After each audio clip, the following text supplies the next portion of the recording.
Welcome to বঙ্গজয় বন্ধুরা, আশা করি তোমরা সবাই ভালো আছো। আজ কিন্তু তোমাদের জন্য ভারতীয় ফুটবলের দারুণ সব খবর নিয়ে হাজির হয়েছি। মূলত ইস্টবেঙ্গল মোহনবাগান রিলেটেড খবর হলেও কিন্তু ভারতীয় ফুটবলে আসতে চলেছে সামার ট্রান্সফার উইন্ডো। তো সেখানে কোন ফুটবলার কোন দলে যাচ্ছে, কে কোথায় থাকছে, সব খবর কিন্তু আজকে থাকছে তোমাদের জন্য। তো সব খবর জানবে তার আগে বলবো যে আমার চ্যানেল বঙ্গজয়কে বেশি করে তোমরা লাইক, শেয়ার আর কমেন্ট করো। আর চ্যানেলে যারা নতুন এসছো তারা অবশ্যই সাবস্ক্রাইব করে বেল বাটনটা অন করে দাও, যাতে ফুটবলের সব নোটিফিকেশন তোমরা রোজকার মতন পেতে থাকো। তো চলো, প্রথমেই তোমাদের জন্য কি খবর অপেক্ষা করছি একটু দেখে নিই। আর প্রথম খবরই হবে কিন্তু মোহনবাগান সুপার জায়ান্টকে নিয়ে। আর মোহনবাগান সুপার জায়ান্ট কিন্তু সম্ভবত সুপার কাপে তাদের প্রথম দল খেলাবে না, এরকম কিন্তু একটা সিদ্ধান্ত নিতে চলেছে। এবং কোচ হোসে মিলিনাকেও কিন্তু এই মুহূর্তে ছুটিতে পাঠানোর একটা পরিকল্পনা চলছে। হয়তো তিনি ছুটিতে যাবেন, তার বাড়ি ফিরবেন স্পেনে, এবং প্রথম দল সম্ভবত খেলাবে না, ফুটবলারদের ছুটি দেওয়া হবে, এরকম কিন্তু একটা পরিকল্পনা আছে মোহনবাগান সুপার জায়ান্টের মধ্যে। এবং যা শোনা যাচ্ছে তাতে কিন্তু মোহনবাগান সুপার জায়ান্ট কিছু সিনিয়র ফুটবলারের সাথে তাদের জুনিয়র ফুটবলারদেরকে দিয়ে সুপার কাপে তাদের দল পাঠাতে পারে এবং কোচিং করাবেন দলের অ্যাসিস্ট্যান্ট কোচ বাস্তব রায়, এরকম কিন্তু এই মুহূর্তে খবর বেরিয়ে আসছে। এবং একমাত্র বিদেশি হিসাবে হয়তো নুনো রেইসকে সুপার কাপে খেলানোর পরিকল্পনা করছে মোহনবাগান সুপার জায়ান্ট ম্যানেজমেন্ট। এবার আসে যাক ইস্টবেঙ্গলের খবরে। এই মুহূর্তে বড় খবর, ক্লেটন সিলভা এবং ইস্টবেঙ্গল এই দুজনের মধ্যে কিন্তু আর কোনো সম্পর্ক থাকছে না। আজ দুজনকারই পারস্পরিক সম্মতিতে ইস্টবেঙ্গল ক্লাব এবং ক্লেটন সিলভার চুক্তি, ইস্টবেঙ্গলের সাথে যে চুক্তি আছে ক্লেটন সিলভার, সেই চুক্তি কিন্তু খারিজ হয়ে গেল। এবং এই মুহূর্তে কিন্তু আর ইস্টবেঙ্গলের প্লেয়ার নন ক্লেটন সিলভা। গত দুদিন ধরে ক্লেটন সিলভা এবং ইস্টবেঙ্গল কোচ অস্কার ব্রুজো অনুশীলনের মাঝে কিন্তু ঝামেলায় জড়ায়। আর আমরা দেখেছি ক্লেটন সিলভা অনুশীলন না করে মাঠ ছেড়ে বেরিয়ে গেছিলেন প্রথম দিন, দ্বিতীয় দিন অনুশীলনের পর মাঠেই গজগজ করতে করতে মাঠ ছেড়েছিলেন গতকাল। তো তার ফলস্বরূপ কিন্তু ক্লেটন সিলভা ইস্টবেঙ্গলের সাথে সম্পর্ক ছেদ করলেন। আর এই মুহূর্তে কিন্তু ক্লেটন সিলভা আর ইস্টবেঙ্গলের ফুটবলার না, তার মানে সুপার কাপে আর ক্লেটন সিলভার লালুর জার্সি গায়ে খেলার কোনো সম্ভাবনাই থাকছে না।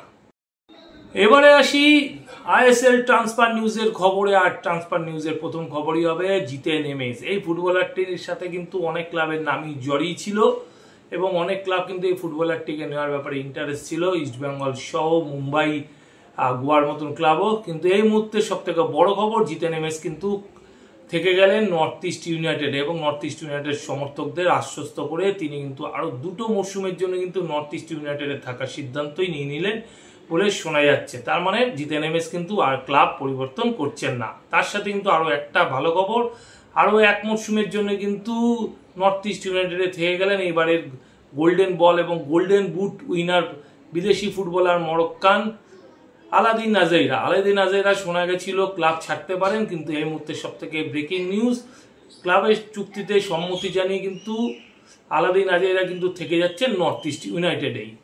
এদিকে শোনা যাচ্ছে চেন্নাই এফসি কিন্তু চিমাচুকুর পারফরমেন্স নিয়ে বিরক্ত, তাকে কিন্তু আর দলে রাখতে চাইছে না। এই মরশুমে তার পারফরমেন্স একেবারেই ভালো ছিল না। তো চিমাচুকুকে কিন্তু ছেড়ে দিতে চলেছে চেন্নাই এফসি। আর অন্যদিকে চিমাচুকুর ব্যাপারে কিন্তু আইএসএল এর কোনো ক্লাবই কিন্তু এখনো পর্যন্ত ইন্টারেস্ট দেখায়নি। তো মনে হচ্ছে চিমাচুকু সম্ভবত আর ভারতীয় ফুটবলে টপ টায়ার লিগে তার আর খেলা হবে না। অন্যদিকে মুম্বাই সিটি এফসির ডিফেন্ডার তিরি, গত মরশুমে শোনা গেছিল তিনি বেঙ্গালুরু এফসি যেতে পারে। তো এই মরশুমে কিন্তু আরো একবার রিউমার ছড়িয়েছে যে তিনি নাকি বেঙ্গালুরু এফসিতে সই করতে পারেন, এরকম একটা খবর কিন্তু বেরিয়ে আসছে। এখন দেখার যে এই খবরটা আগামী দিনে কতটা সত্যতা প্রকাশ পায়, যে তিনি মুম্বাই সিটি এফসিতে থাকেন না বেঙ্গালুরু এফসিতে যান, সেটা কিন্তু সুপার কাপ গেলেই বোঝা যাবে। এবারে চলে আসি মোহনবাগান সুপার জায়ান্টের খবরে। আর মোহনবাগান সুপার জায়ান্ট কিন্তু নর্থ ইস্ট ইউনাইটেডের উইংয়ের ফুটবলার পার্থিব গগৈর ব্যাপারে ইন্টারেস্ট দেখানো শুরু করেছে। এবং শোনা যাচ্ছে পার্থিব গগৈকে নেওয়ার জন্য নাকি তার এজেন্টের সাথেও কথাবার্তা চালাচ্ছে মোহনবাগান সুপার জায়ান্ট।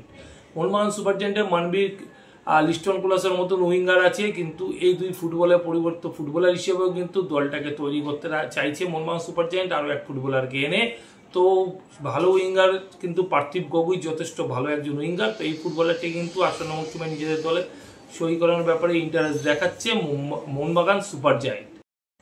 আমরা তো আগেই খবর পেয়েছিলাম মেহতাব সিং এর ব্যাপারে, মোহনবাগান সুপার জায়ান্ট ইন্টারেস্ট দেখাচ্ছে। আর মেহতাব সিং যদি মোহনবাগান সুপার জায়ান্টে আসে তাহলে তো ভালোই মোহনবাগান সুপার জায়ান্টের জন্য। আর যদি মোহনবাগান সুপার জায়ান্টে মেহতাব সিং না আসে সেক্ষেত্রে কিন্তু মোহনবাগান সুপার জায়ান্ট আরও এক ডিফেন্ডারকে টার্গেট করলো। তিনি হলেন পাঞ্জাব এফসি ডিফেন্ডার পরমবীর সিং। পরমবীর সিং কিন্তু এই মরশুমে দারুণ ফুটবল খেলেছে। তো এই ফুটবলারটিকে কিন্তু টার্গেট করেছে মোহনবাগান সুপার জায়ান্ট। এই মুহূর্তে পরমবীর সিং এর সাথে পাঞ্জাব এফসির কিন্তু চুক্তি আছে আরও 2 মরশুমে। তো এখন দেখা যে আগামী দিনে ট্রান্সফার ফি দিয়ে মোহনবাগান সুপার জায়ান্ট নিজেদের দলে পরমবীর সিংকে সই করায় কিনা।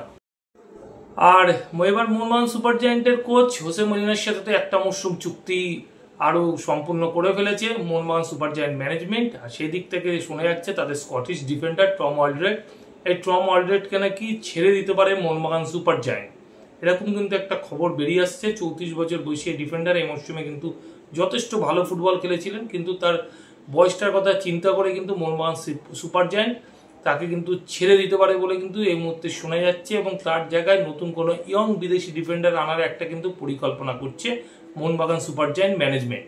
এবার আসি ইস্ট বেঙ্গলের খবরে। আর ইস্ট বেঙ্গলের প্রথম খবর কিন্তু জিকসন সিংকে নিয়ে। শোনা যাচ্ছে জিকসন সিংকে নাকি ছেড়ে দিতে পারে ইস্ট বেঙ্গল।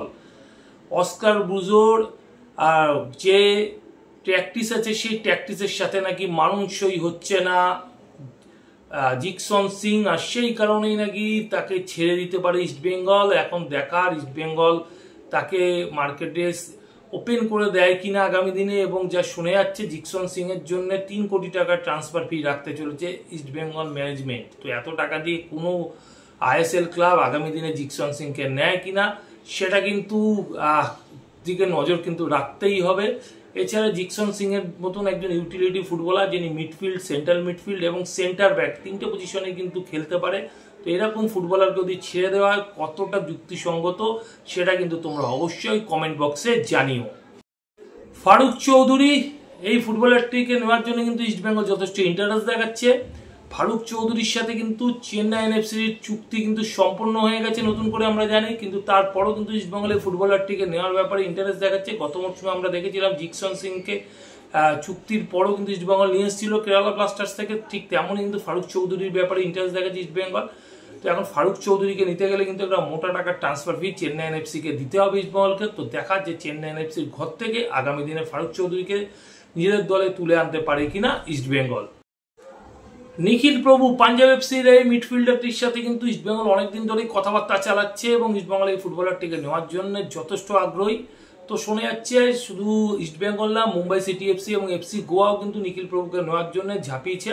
তো এই মুহূর্তে খবর এফসি গোয়া কিন্তু নিখিল প্রভুকে নেওয়ার ব্যাপার থেকে একেবারেই সরে গেছে। তারা যেহেতু আয়ুষ ছেত্রীর সাথে নতুন করে আবার চুক্তি করে ফেলেছে, তো সেই জন্য কিন্তু এফসি গোয়ার ইন্টারেস্ট দেখাচ্ছে না।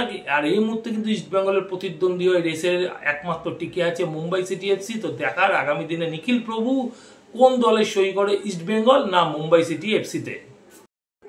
অভিষেক সিং পাঞ্জাব এফসির এই সাইড ব্যাক, রাইট এবং লেফট দুটো পজিশনে খেলতে পারে, ভারতের জাতীয় দলের হয়েও খেলেছে। তো এই ফুটবলারটির সাথে ইস্টবেঙ্গলের অনেকদিন ধরে কিন্তু নাম জড়িয়েছে, ইস্টবেঙ্গল এই ফুটবলারটিকে নিতে চায় এরকম তো শোনা যাচ্ছেই। তো এই মুহূর্তে ইস্টবেঙ্গল যে জায়গায় আছে অভিষেক সিংকে নেওয়ার জন্যে যথেষ্ট এগিয়ে গেছে তৎপরতা দেখিয়ে। এখন কিন্তু অভিষেক সিংকে নিতে গেলে ইস্টবেঙ্গলকে পাঞ্জাব এফসিকে ট্রান্সফার ফি দিয়ে আর তার সাথে কথাবার্তা চূড়ান্ত করে সই করাতে হবে। এখন দেখা যে ইস্টবেঙ্গল আগামী দিনে অভিষেক সিংকে নিজের দলে সই করাতে পারে কিনা। ইস্টবেঙ্গলের ডিফেন্স লাইন মূলত সাইড ব্যাক দুটো পজিশনের যে অবস্থা তাতে কিন্তু অভিষেক সিং যদি ইস্টবেঙ্গলে আসে তাহলে কিন্তু ইস্টবেঙ্গলের জন্য একটা ভালো সাইন হতে পারে আসন্ন মৌসুমে। রাফসান রবিন অনেকদিন ধরে কিন্তু নাম শোনা যাচ্ছে এই ফুটবলারটির ইস্টবেঙ্গলে আসার ব্যাপারে। তো তোমাদেরকে বলি রাফসান রবিন এই মুহূর্তে ব্রাজিল লিগে খেলছে, এটা তো আমরা আগেও জানি, এই মুহূর্তে তোমাদের আরো একবার করে স্মরণ করিয়ে দিলাম। এবং ব্রাজিল লিগে তিনি সেকেন্ড টায়ারে খেলছে। এছাড়া তার ক্লাবের সাথে কিন্তু 31শে মে পর্যন্ত চুক্তি আছে 2025 সালে, তারপরে কিন্তু তিনি ফ্রি হয়ে যাচ্ছে। এবং এই মুহূর্তে শোনা যাচ্ছে রাফসান রবিনকে নেওয়ার ব্যাপারে কিন্তু ইস্টবেঙ্গল এগাবে এবং কোচের পরামর্শ অনুযায়ী কিন্তু এগাবে। রিচার্ড সেলিসকে রাখতে চাইছে না, রিচার্ড সেলিসকে ছেড়ে দিয়ে উইং এর এই ফুটবলারটিকে কিন্তু দলে নিতে চাইছে। উইং ছাড়াও তিনি কিন্তু অ্যাটাকিং মিডফিল্ডার হিসাবেও খেলতে পারেন, বাংলাদেশ ফুটবল লিগে কিন্তু যথেষ্ট সফল হয়েছে। তো এই রাফসান রবিনকে কিন্তু ইস্টবেঙ্গল নিজেদের দলে সই করাতে চাইছে। তো তো এখন দেখা যে রাফসান রবিনও আগামী দিনে ইস্টবেঙ্গলে আসে কিনা, কেননা তার যা ডিমান্ড সেই ডিমান্ড ইস্টবেঙ্গল ফুলফিল যদি করে সেক্ষেত্রে রাফসান রবিনও কিন্তু ইস্টবেঙ্গলে আসার একটা সম্ভাবনা আছে। তো দেখার যে বিষয়, ইস্টবেঙ্গল কোচ অস্কার রুজোর ডাকে সাড়া দিয়ে আসন্ন মরশুমে ইস্টবেঙ্গলে রাফসান রবিনও সই করে কিনা। তো বন্ধুরা এখনকার মতন এই পর্যন্ত, নতুন খবর নিয়ে হাজির হবো তোমাদের কাছে পরের ভিডিওতে। যাওয়ার আগে শুধু একটাই কথা বলবো, আগের ভিডিও যারা মিস করে গেছো তাদের জন্য ডিসক্রিপশন বক্সে আগের ভিডিওর লিঙ্ক দেওয়া থাকবে, তোমরা লিঙ্ক ক্লিক করে কিন্তু আগের ভিডিও দেখে নিতে পারো। এখনকার মতন গুড বাই।